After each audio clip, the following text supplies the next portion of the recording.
তো বন্ধুরা এটা হচ্ছে পালসার 150 সিলিন্ডার ব্লক কিট। অনেক মিস্ত্রিরাই কনফিউজ হয়ে যায় যে এই রিংটা কিভাবে লাগাবো।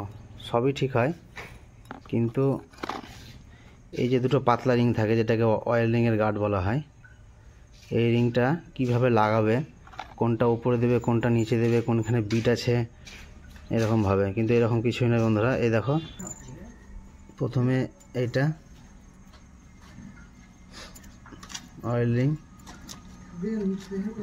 তারপরে এইটাতেই কনফিউজ হয় যে এটা কোন দিকে হবে।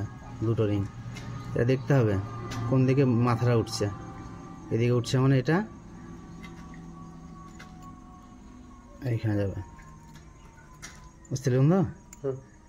समझ गया यार, देख रहा हूँ। ওটা একটা গার্ডের মতো কাজ করবে। তারপর একটা এইটা উপর দিকে উঠছে মানে এটা এইখানে এইভাবে যাবে। তবে এর কাজটা কমপ্লিট হবে। মানে পিস্টনে যখন উপরে উঠবে এই ঠেলে ধরবে, যখন নিচে নামবে এই ঠেলে ধরবে। এখানে একটা লাইনের কাজ হবে, অয়েলটা পাস হবে না। আর এই ফুটো দিয়ে মোবিল ঢুকবে, এইখানে পিস্টনে মোবিল স্প্রে করবে। এটাই কাজ, বাস।